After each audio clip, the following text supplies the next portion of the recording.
11 de dezembro de 1987, gravação do documentário sobre os 30 anos da Universidade Federal do Pará, entrevista com o professor João Jesus Parloureiro, entrevistadores Flávio Nassar, do Departamento de Arquitetura e presidente da ADUSPA, e Regina Alves, de Comunicação Social. Parloureiro, um pouquinho antes do golpe militar de 64, os jornais de Belém anunciavam o lançamento de um livro seu, que era então estudante de Direito, o livro de poesia Tarefa.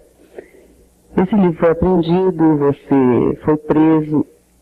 Isso é uma história de vida, né? Uma história pessoal. Mas tem uma coisa mais ampla aí. Você participava do CPC, da UNE, e o golpe, vamos dizer assim, acabou, né? Cortou todo um clima de desenvolvimento cultural voltado para o povo que estava acontecendo na Universidade Brasileira naquela época. Como foi que você viu esse processo? Bom, o lançamento do Tarefa estava incluído na programação do Seminário Latino-Americano de Reforma Universitária, que tinha trazido aqui para Belém representações de toda a América Latina e que tinha feito com que a UNE instalasse a sua diretoria aqui em Belém durante esse período e que também aqui tirasse uma edição do seu Univolante, que era o jornal de informação, de questionamento, de divulgação na política e da programação da própria UNE. Então, era um lançamento que também representava a estreia do CPC em Belém, no sentido de publicações de obras de estudantes. Eventualmente, naquela oportunidade, quer dizer, o único estudante que estava com um volume de poemas, que passado assim por uma seleção, apresentava a condição de ser reunido em livro, era eu. E dessa seleção, avaliação, participou inclusive o Roberto Pontual, que depois avançou no rumo da crítica de arte, das artes plásticas, etc. Mas ele foi, assim, uma pessoa muito importante na seleção dos poemas, porque sendo o primeiro livro, a gente sempre tem aquela euforia de aproveitar o máximo, etc. Então ele foi, assim, um olho crítico, importante, assim, na seleção desse poema. E esse livro estava para ser lançado, portanto, nesse seminário. 2 dias antes é que houve o golpe, a União Acadêmica Paraense foi invadida. Lá estava toda a edição do livro arrumada para o lançamento 2 dias depois. E durante essa invasão, além das depredações havidas, além dos espancamentos havidos, também o acervo que era da União Acadêmica Paraense, os nossos arquivos, essas coisas todas foram levadas. E foi levada também toda a edição do livro. E é o que eu soube depois, a Marinha que havia feito essa retirada do material da UAP, tirou a edição praticamente toda no Rio. Quer dizer, numa tentativa de afogar os poemas, que na verdade se tornou infrutífera porque a poesia permaneceu viva nesse trabalho. O CPC de Belém pretendia reproduzir no nosso Estado a política geral de uma cultura dinamizada em torno da vida da nação brasileira, a busca de uma identidade nacional, a valorização da cultura produzida pelas camadas populares, uma ênfase ao regionalismo e um respeito à diversidade regional. Questões que pela sua verdade, pela sua necessidade, pela sua coerência, reaparecem no Brasil toda vez que a cultura novamente encontra uma liberdade maior de expressão, encontra um campo maior de expansão, porque na verdade eram princípios que têm uma forma, digamos, de identidade, de integração com a própria necessidade, assim, de ser uma cultura que revele essa identidade das nossas regiões, do nosso povo, etc. No caso de Belém, os nossos CPCs, o CPC em Belém, pretendia ser, na verdade, um núcleo descentralizado da linha política desenvolvida pelo CPC da UNE. E com isso, mobilizando em termos regionais aquilo que o CPC da UNE mobilizava em termos nacionais. não só reproduzindo experiências que eram desenvolvidas pelo CPC nacional, como provocando experiências a partir da nossa realidade. Eu me lembro, por exemplo, que antes da programação editorial, que iniciava com esse meu livro Tarefa, nós começamos com o teatro e com a música popular, porque eram formas, e ainda hoje são formas assim mais práticas e às vezes mais fáceis de você construir um espetáculo. No caso do teatro, havia um interesse assim, não apenas da apresentação das peças como uma forma de criação artística, como uma forma de deleite artístico. Havia também a intenção de transformar a peça numa forma de questionamento sobre a realidade na qual se estava vivendo. E o exemplo que eu extrairia era da peça do Bertolt Brecht, A Exceção e a Regra, que se estando em plena campanha em torno do petróleo, na defesa do petróleo brasileiro, etc., aquele entrechoque que o Brecht coloca na Exceção e a Regra, que envolve o empresário ligado à exploração do petróleo, etc., e o seu empregado, isso daria para nós um gancho muito forte para, através da encenação da peça, provocarmos um questionamento em torno das relações de trabalho e em torno da questão do petróleo. Essa peça encenada num teatrinho que nós tínhamos atrás da sede da União Acadêmica Paraense, ela era encenada e logo após cada apresentação nós sentávamos à ribalta e discutíamos com a plateia os problemas levantados pela peça. E dávamos também grande preferência em convidar os sindicatos, a fim de que também nós pudéssemos discutir questões suscitadas pela peça e de interesse da época com as categorias organizadas, uma vez que nós achávamos que era por aí que se dava uma forma de ampliada conscientização em torno dos problemas que estávamos vivendo então. Chegamos a ir com A Exceção e a Regra até Nova Olinda para uma apresentação de final de ano para os trabalhadores do petróleo lá em Nova Olinda. E usamos o mesmo procedimento. Só que um fato assim anedótico, mas eu acho interessante, é que, indo para o interior do estado do Amazonas, temíamos que a peça do Bertolt Brecht, que a gente tinha feito com um esquematismo cênico muito grande, ela pudesse não ter uma comunicação no nível que se esperava com uma plateia de pescadores, de trabalhadores do campo, de trabalhadores lá do petróleo, etc. E levamos conosco um mágico, que era o Xamão, e levamos conosco também uma pessoa que deveria fazer um entretenimento. E na hora que a peça começou, dentro daquele esquematismo um pouco cerebral que se tinha armado, procurando suscitar uma ênfase àquilo que as falas diziam e provocavam, nós sentimos que a plateia não conseguia um envolvimento muito grande. E começou-se então uma intensificação dramática, chegando quase ao que nós chamaríamos assim de uma chanchada na forma de apresentação teatral, o que deu um crescente envolvimento com a plateia, capaz de no final se ter provocado, digamos assim, um debate excelente e utilizando-se inclusive o mágico como uma forma também de prender a atenção das pessoas enquanto se procedia a própria discussão. E é inesquecível a chegada do público para assistir a peça, cada qual brotando daqueles caminhos, vindo daqueles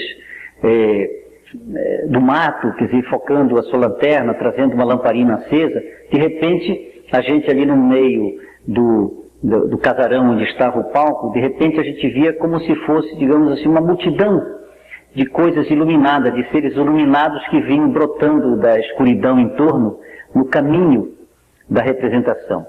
Aquilo para nós dava, digamos, uma emoção especialíssima, porque também aquilo para nós era um estado assim excepcional de emoção, pelo fato de estarmos numa realidade mágica assim, muito diferente, de estarmos representando sem a vergonha de olharmos a cara das pessoas que assistiam à nossa representação.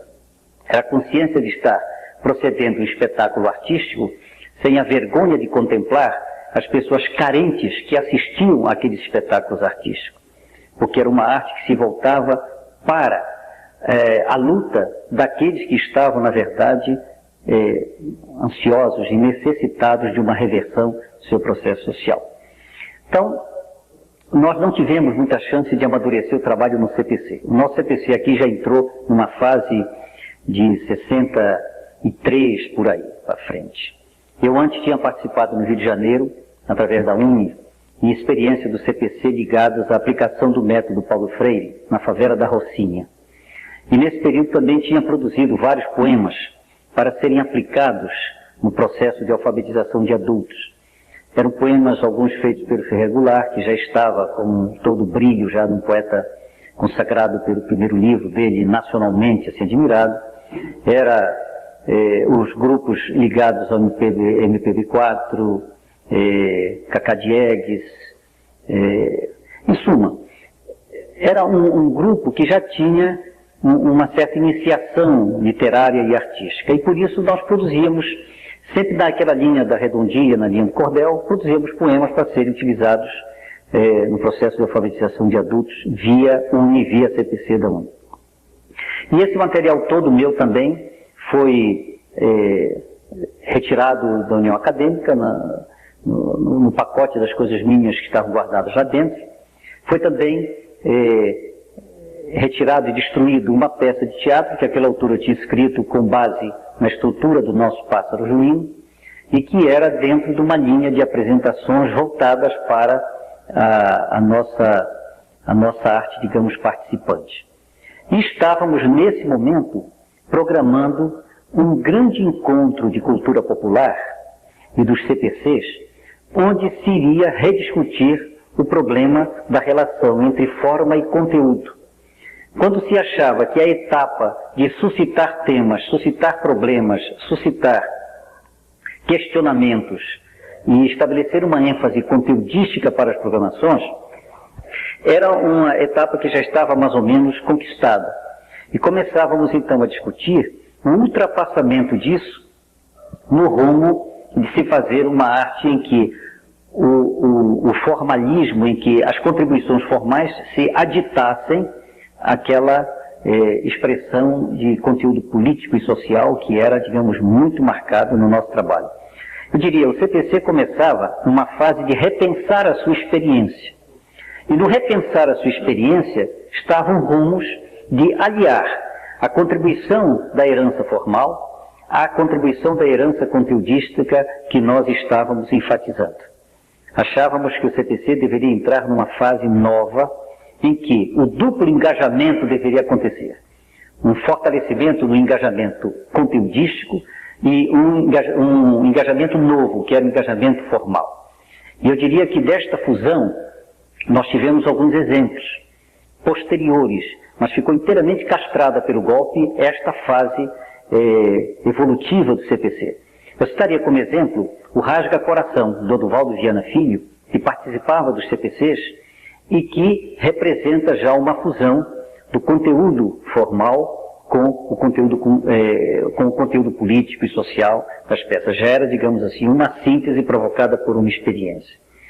Também a essa altura, às vésperas de abril, né, de 64, eu voltava de uma reunião também de CPCs realizadas no Rio de Janeiro, no quilômetro do 47, na Universidade Rural, onde tínhamos estruturado não digo uma uniformização, mas uma coesão dos CPCs todos em torno de um grande plano em torno da cultura popular no Brasil e em torno de uma ação cultural nacional.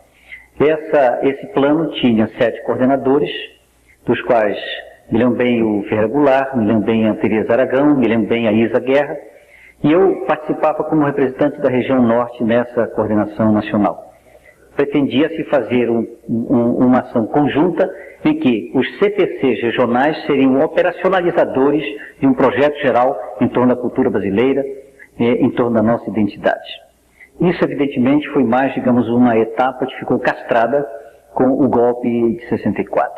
Poucos dias depois, quando eu voltava a Belém, houve a invasão da UAP e começaram as sucessivas prisões, das quais eu fui vítima, e que significaram prisões em Belém, transferência preso para o Rio de Janeiro, períodos de incomunicabilidade, as naturais formas de tortura existentes nesses períodos, e que você poderia, digamos, associar alguma coisa com o início da colocação, que seja com o lançamento do meu livro, O Tarefa, que esteve na abertura de toda essa cogitação, é que em todos os momentos a poesia sempre me acompanhou muito de perto e sempre procurou acompanhar a transformação da minha relação com a vida. De modo que mesmo nesse período também a poesia esteve presente e hoje eu vejo assim com uma relativa melancolia quando uma avaliação um pouco apressada é feita diante dos CPCs, pelo fato de que foi um movimento que não teve tempo de amadurecer. Quando ele estava no ponto de se repensar, eu estou citando exemplos, no caso do Vianinha, e o Rasga Coração foi recentemente encenado de uma forma maravilhosa, era o caso, por exemplo, do próprio Carlos Diegues, é o caso da própria música popular, e quando estava se repensando para se ultrapassar, veio o golpe e castrou.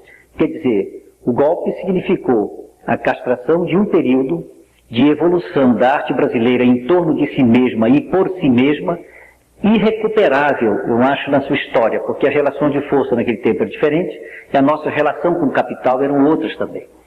De modo que não foi apenas o CPC como evolução da arte brasileira que foi castrada aí, mas também o que significou a Bossa Nova, que também teve toda uma evolução castrada aí e teve também o cinema novo. Então eu diria que culturalmente os golpes mais trágicos e, de certo sentido, irrecuperáveis que o golpe deu na cultura brasileira foi a castração da experiência do CPC, a castração da evolução da Bossa Nova e a castração da evolução do cinema novo. Essas três vertentes da cultura brasileira na época, que se você revira hoje as experiências culturais, estão sendo feitas por pessoas que vieram de um desses três movimentos, de um modo geral, e também a reflexão crítica brasileira, se você pega o Ottaviani, se você pega Zé de Souza Martins, uma série de outros vieram também dessa vertente de reflexão.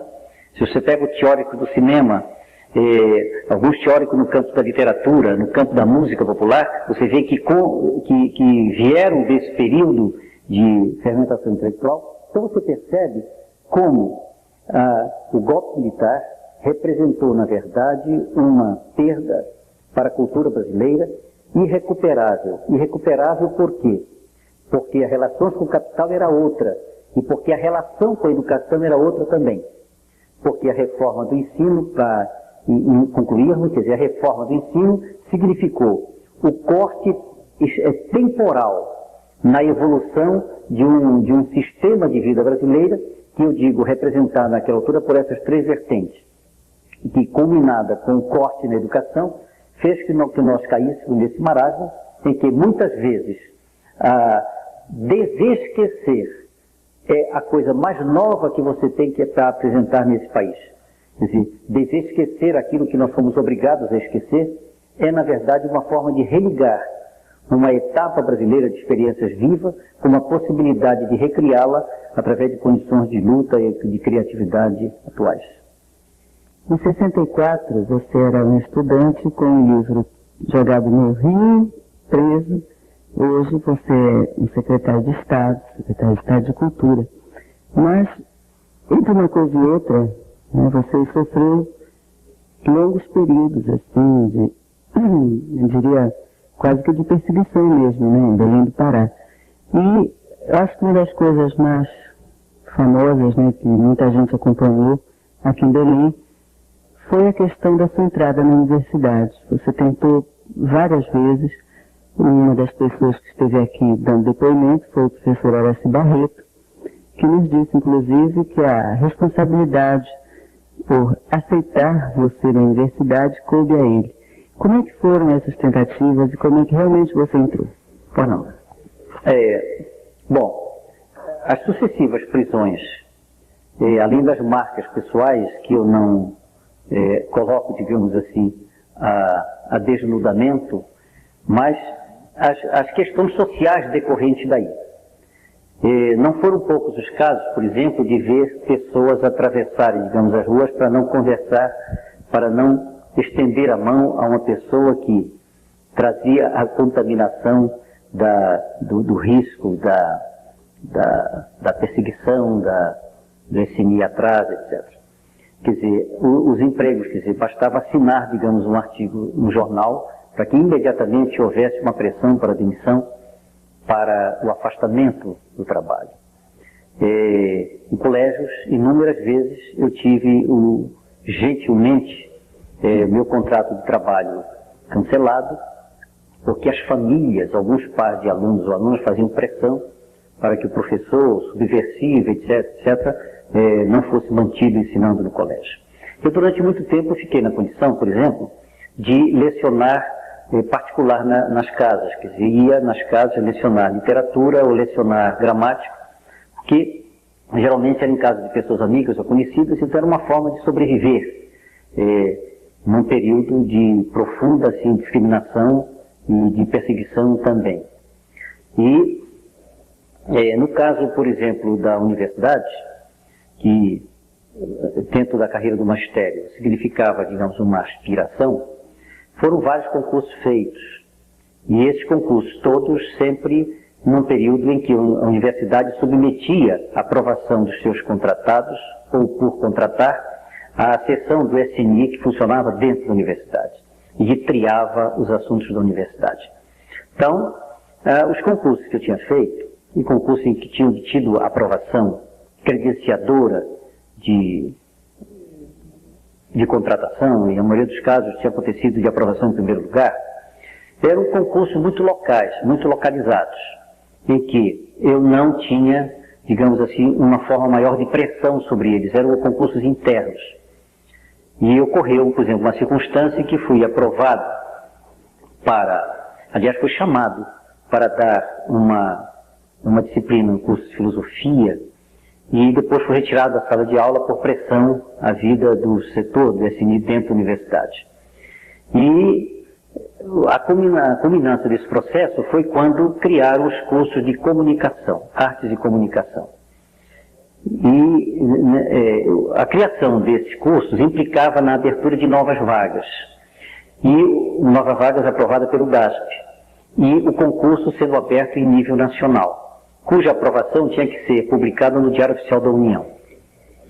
E é curioso que eu não estava mais afim, com tantos problemas na universidade, com tantas entraves advindas da ordem de SNIs, etc., eu não estava muito afim. Há um acaso nisso muito curioso, que eu saltava no comércio, que raramente ia, e saltava, e quando entro numa loja, sai dela e quase tromba comigo o Alonso, que é um funcionário tradicional da universidade. E o Alonso chegava e me dizia o seguinte: professor, por que você não faz novamente concurso para a universidade? Está fechando hoje a inscrição, concurso para filosofia e história da arte. E eu achei que não, disse para ele que não tinha mais interesse, que estava profundamente assim, decepcionado e me sentindo assim, muito incapaz de conseguir furar as barreiras existentes. Disse assim: não, vá lá, faça, se inscreva. Eu tenho até aqui uma inscrição aí, e eu estava pensando que o senhor podia se inscrever nisso. E eu achei uma coisa tão mágica, tão esquisita, aquilo tão casual, que resolvi confiar no acaso. E fui na universidade, me inscrevi. Era um mês de férias, me recolhi para estudar. E passei em primeiro lugar nos dois concursos. Era para História da Arte e Introdução à Filosofia. E aí começou novamente o período de recusa, de distanciamento. Quer dizer, fui chamado para reunir no grupo, depois fui desconvidado, fui levado para iniciar uma disciplina, fui convidado a me retirar depois de uma semana de aula. E iniciei uma peregrinação à reitoria, que na época era o professor Clóvis Malcher. E passei 6 meses em que, diariamente, a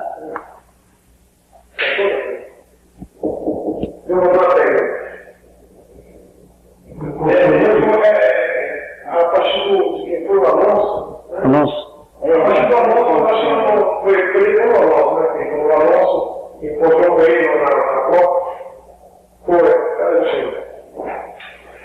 Mas toca para frente. Quem é? Agora, Jesus, quem relaxa, quantos concursos que fizemos? Quer dizer, quantas tentativas aconteceram? Sim, qual é o que é? O que é?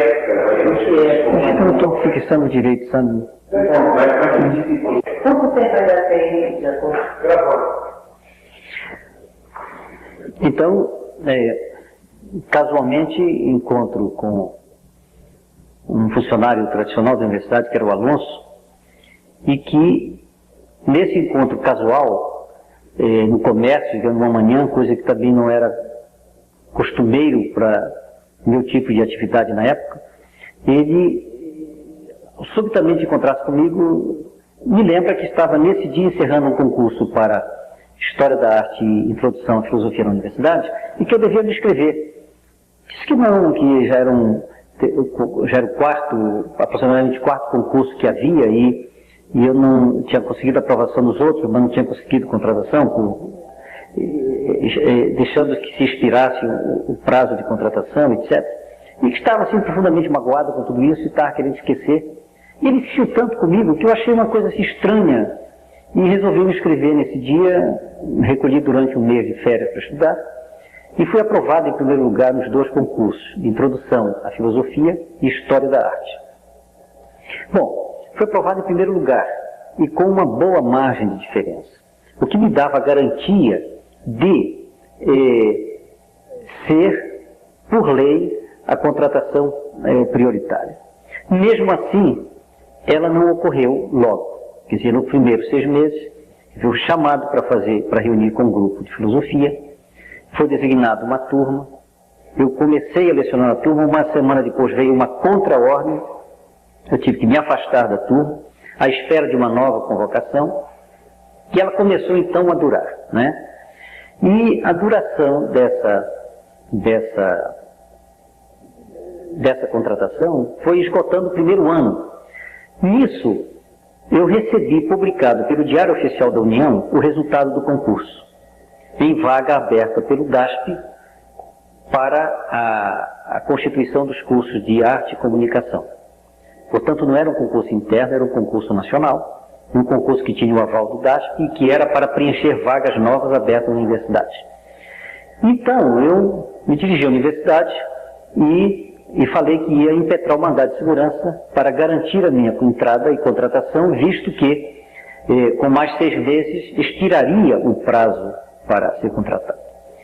A universidade permaneceu, assim, impassível, e eu recorri a um amigo meu, que não tinha nenhuma relação com a universidade, que era o Antônio Jorge Abelém, advogado, amigo, irmão e colega de turma da universidade, e chegou-se a elaborar a minuta do mandado de segurança para ser impetrado na universidade quando essa notícia espalhou-se um pouco. E, em função disso, eu tive uma audiência com o reitor de então, que era o Horaci Barreto. E a conversa do Horaci Barreto foi uma conversa inteiramente informal, né? Indagando sobre o tipo de atividades do magistério que estava exercendo até então, quer dizer, conversando a respeito de carreira universitária, as coisas todas, e, na verdade, num tom de aconselhamentos, de que achava que deveria a universidade ser, digamos assim, uma meta que as pessoas adquiriam para a formação, etc., etc., mas que deveria ser uma coisa desenvolvida dentro das normas da universidade, etc. Foi, na verdade, uma entrevista, curiosamente assim, cheia de aconselhamentos, mas uma entrevista sem hostilidade. E, com um detalhe assim curioso, foi uma entrevista que teve um resultado prático no sentido de que o entendimento era por força da expiração do prazo do meu concurso. Eu tinha pedido audiência, tinha anunciado que iria entrar com mandado de segurança. O próprio Abelém, que era o patrocinador da causa, achava que deveria ter um entendimento primeiro com o reitor, a fim de que a entrada na universidade conquistada através de concurso, através de uma forma absolutamente legítima, não fosse marcada por um atrito inicial, etc. Era um ponto de vista do Abelém que eu acolhi e tive exatamente essa audiência para definir a contratação ou definir a entrada do mandado de segurança para garantir por força de lei o direito que eu tinha adquirido. Então, ele pediu um prazo para dar uma resposta, e a segunda audiência que se teve foi no sentido já de marcar o início da minha atividade, só dizendo apenas o seguinte, que eu não seria contratado da forma definitiva, seria um contrato provisório de 6 meses, que seria renovado sucessivamente. Foi dessa maneira que se deu entrada na universidade. Agora, há um episódio anterior, muito pitoresco, e ao mesmo tempo trágico, muito amargo, que foi exatamente no concurso anterior, que era um concurso interno, e que era o professor Cosmo Alcher, que era o reitor. Nesse período, a ação do SNI era uma ação muito mais forte. A universidade a reitoria tinha dentro do gabinete do reitor um telex diretamente ligado com Brasília e certamente com os órgãos de informação. E eu passei 6 meses indo semanalmente à reitoria para obter a resposta da minha contratação por um concurso legitimamente feito. Só que, no ponto de vista do reitor, para proceder à contratação precisaria de uma autorização vinda de Brasília. E essa autorização já teria sido expedida e que não tinha, no entanto, chegado à universidade. E eu resolvi pagar um preço que foi, digamos, emocionalmente muito duro, porque foram 6 meses de semanal peregrinação a gabinete do reitor para ouvir a repetição de que não tinha chegado ainda informação de Brasília. E eu achava estranho, porque via um telex assim tão eficiente, digamos, ao lado, mas essa foi uma autorização que jamais chegava. Até que, evidentemente, me cansei. E foi um período de muito desgaste e muito prejuízo pessoal, porque diante da do processo inicial de contratação, eu tinha que abandonar algumas turmas que eu lecionava em colégios particulares, etc., a essa altura, e fiz tudo isso para me preparar para entrar na universidade. E esses 6 meses praticamente fiquei sem trabalho, fazendo freelance, fazendo coisas assim esporádicas, porque tinha me preparado para entrar na universidade, e essa autorização que vinha para a universidade através de Brasília jamais havia chegado. São processos, então, que envolveram esse período de uma dura entrada na universidade e fizeram com que, após esse processo todo, na verdade, a minha relação com a universidade tenha despertado uma grande afetividade pelo curso de comunicação. Tanto que a minha opção pelo curso de comunicação, na hora que tive que optar entre letras e comunicação, etc., foi pelo curso de comunicação, também por uma questão afetiva. Foi o curso que, na hora em que estava essa dificuldade de contratação, que eu estava formulando o mandato de segurança, foi o curso que algumas pessoas me procuraram, no sentido de, através do diretório, se comprometer ao seguinte, de que se não pudesse haver um bom resultado via mandato de segurança, etc., eles articulariam um movimento de pressão, um movimento de greve na universidade em protesto, através desse caso, contra todas essas formas de impedimento de carreira e castração de possibilidades de carreira dentro da universidade. Então isso me deu uma afetividade muito grande, um reconhecimento, e que me fez optar, inclusive, pelo curso de comunicação na hora que eu tive que fazer isso na universidade. Jesus, nosso tempo já está chegando ao fim e a gente queria saber se você teria alguma coisa a mais, alguma conclusão. Não, o mais é que, quer dizer, atualmente, por exemplo, como você falou no início da questão, na Secretaria da Cultura, se você percebe bem, é uma reestruturação de um sistema cultural com bases em raízes que são brasileiras e com base numa experiência que se teve num período que eu espero que possa ser recuperado pelas artes, pela intelectualidade, pela luta política, pela luta estudantil. Eu espero que realmente a gente possa recuperar tudo isso.